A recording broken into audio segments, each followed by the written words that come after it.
What's going on with the Blackrock Bitcoin ETF? Are we gonna see a massive rally incoming?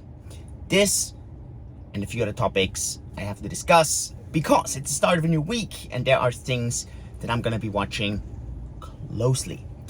Let's get started. 7 things. Number 1, it's generally whenever there's a US holiday, in this case I think Juneteenth,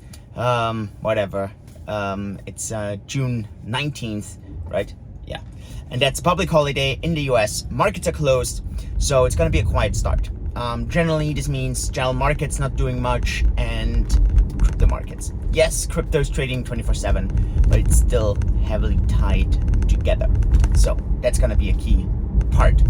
Number 2, we've had the Fed meeting last week, and normally it always takes a little bit until there are updates around what the Fed thinks, where the commissioners travel around and give their speeches. This time it's different because 2 times a year, Jay Powell has to speak in front of Congress, and this week is one of those 2 times. So we're gonna hear a bit earlier from what the Fed thinks at the moment. As mentioned, Fed right now, in my opinion, is pausing. They are not pivoting, they're not turning around. I think we're gonna see more rate hikes. Actually, the market bets on that. So if you look at the CME futures, they are betting on further rate hikes until the end of the year. Also, the Fed said it themselves. Now let's see if they're truly gonna do it. The market is kind of expecting between 1 to 3 further 0.25% rate hikes. Personally, I don't think this makes much of a difference. We are already relatively high, and whatever the peak rate is there, I think the bigger thing that you have to kind of get used to is that we're gonna go for those higher interest rates a bit for longer, which is gonna put some pressure onto the markets. And that's pretty much it from like the general markets. Not much key earnings this week, not much other key events. Everything else very specific to crypto. Number 3, regulation. Binance, they negotiated a deal last week with the SEC. Let's see what's coming next. Are there gonna be consequences because of that? Are there gonna be further companies that are gonna be attacked? And that's gonna be quite an interesting one, and that's definitely something to watch out for. Number 4, one of the main things I've been discussing is this entire BUSD selling and then true USD buying, and we saw exactly the true USD buying last week, and we saw that completely coinciding with the dump. Now, what does this mean? Well, it may mean that whoever bought all those Bitcoins with BUSD, my suspicion is this is Binance. This party is now selling into true USD.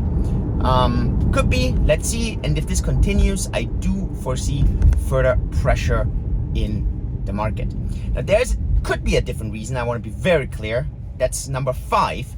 That is the entire FUD around Tether. Now the question really is this FUD or is there substance behind these allegations? The last allegation, I posted this on Twitter. Paolo from Tether also responded to my tweet there, which is just that Tether doesn't seem to be always upfront and honest and truthful. Many times it seems Tether is twisting the truth, and that's kind of saying it in a nice way. Because others may be saying that they're completely straight out lying.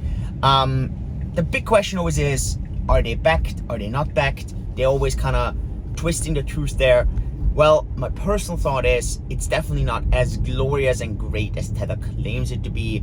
At the same time, I definitely don't think it's as bad as some of the Tether critics say it is, Bitfinex and so on.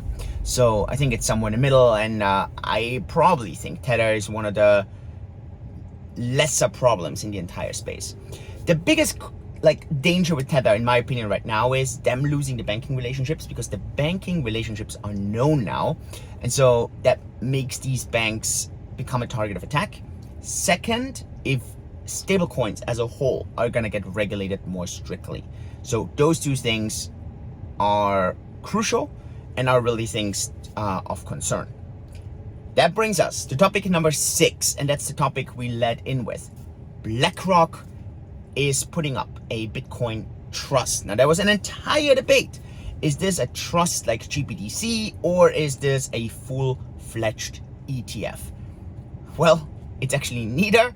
It's not as, well, shaky as the Grayscale Bitcoin Trust GBTC, but it's also not a full-fledged ETF. But what it is, it's probably the best product that is out there so far. And I'm gonna give you some of my thoughts on it, and at the same time, I'm gonna give you some of my concerns with it. Let's start with thoughts. First of all, I mentioned this so many times already. I think there's very little appetite right now for any institutional Bitcoin ETF. That doesn't mean that there isn't going a lot of funds into this BlackRock ETF if it comes out. But I think it cannibalizes existing institutional products for a very simple reason. If you are an institution right now and you want to get access to Bitcoin, you have plenty of options already. You can do via the existing trusts, you can do via MicroStrategy, you can do via Bitcoin Futures ETF. There are so many possibilities. And whether this is a spot trust that's redeemable, and that's important, so there's no discount or premium to net asset value, NAV, that doesn't really matter, because some of these, like if you look at the Bitcoin Futures ETF, that thing tracks by like 1%. So I don't know. I don't see much demand creation because of this BlackRock trust. I just think it's going to be a reshuffling of funds. Now, there is a positive side to that, obviously, and that's branding. And we saw this end of last week. The markets didn't do well. This BlackRock ETF announcement came out and the market recovered. And so that's obviously going to be a strong signal. And I do foresee this as a strong signal also going forward. The market's going to love that. That makes a lot of sense. Even though, in my opinion, it's going to actually do very little fundamentally. Just my kind of 2 cents on that. Now, let me bring the flip side to it. This trust is going to be fantastic for shorting. And there's a lot of people who are going to say that, you know, with Prometheum, they have a regulated exchange. So the SEC has a really good excuse there. Plus, there may be a slight chance. Now, I'm very skeptical that this trust is actually going to get approved. I want to be very clear on this, just like all the others never get approved. However, some people say BlackRock is so intertwined with politics. It could be that they are approving this because there's some very interesting functions in there that I'm going to share with you. And it's going to allow Wall Street to short Bitcoin heavily. Now, I'm not 100% sure how much of that conspiracy theory here is true, but obviously there's some merit to it. The same was with Prometheum, where they approved the regulated exchange that no one is using, but the SEC can always say there's a path forward for a regulated entity. So could be the same kind of story here. Now, 2 interesting things in this entire trust. The first one, they're gonna be working very closely with NASDAQ, especially for any kind of market manipulations. They're gonna have full transparency there, and there's gonna be a lot of exchange in that sense. And so a lot of people kind of saying that this is more like a Trojan horse, which is like a door into this entire thing, where then the regulator can look way too closely into all of that and has way too much power over it.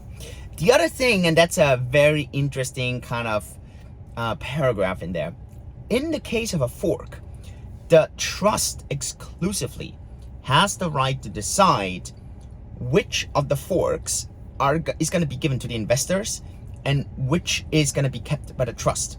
And that's what makes it very different to an ETF, right? In a pure ETF form, the user, the owner would actually have the full right to the underlying. This is not the case here. So there's still a separation in this. And there's a decision-making separation. So in a stock ETF, traditionally, this does not exist, right? So you have the full right to the underlying, dividends and so on. In this case, you don't. And now, obviously, this opens the door to a really weird scenario. Again, I don't think that scenario is likely, but I just want to give you a hypothetical weird scenario. And that is the scenario. Imagine there's a fork where one fork is pretty worthless. Whatever reason, right? So some people are speculating it could be a government-initiated fork or whatever. Well, BlackRock could say, this is the worthless fork I'm going to be giving to the investors. and I'm gonna be keeping the more valuable fork. They could. Now, this is unlikely because I think this is gonna lead to a lot of lawsuits, but just imagine there are forks where it's not so clear which one is the dominant side, like a 60-40 split. Let's just assume, right? So there's a 60-40 split. Now it gets very tricky because now it's actually credible to say, hey, I'm giving you one side. Let's say I'm even giving you the 60% side. Still, that just means you lose, like before you had $10,000. Now you only have $6,000 and I pocket $4,000. And this is actually a very likely scenario, like, to happen if there were two forks. Now those two forks are unlikely, but if that were to happen, that could be a real potential outcome. And so that's what makes it a bit tricky and a bit awkward. I do think it's a net positive, I want to be very clear, but I don't think it's going to be this massive kind of thing that's gonna, I don't know, bring in a new bull market. So I think we're far away from that, just to kind of be clear on this. Number 7, last but not least, we are celebrating our 4th Cake anniversary this week. The official date was June 7th. Now, we are celebrating it this Wednesday, 2 weeks afterwards, because of some logistical reasons. Also because we have quite some exciting announcements around this. So you're gonna hear them. Yeah, that's gonna be a beautiful one. So looking forward to that. And yeah, that's it. Let me know your thoughts. What do you think? Binance, Blackrock ETF. What are your thoughts on all that? Yes, no, good, bad? Let me know in the comments. And if you get value out of this, subscribe to the channel, then you're getting updated when I post more videos. And click the like button. That would be great. So with this, I am off to the office.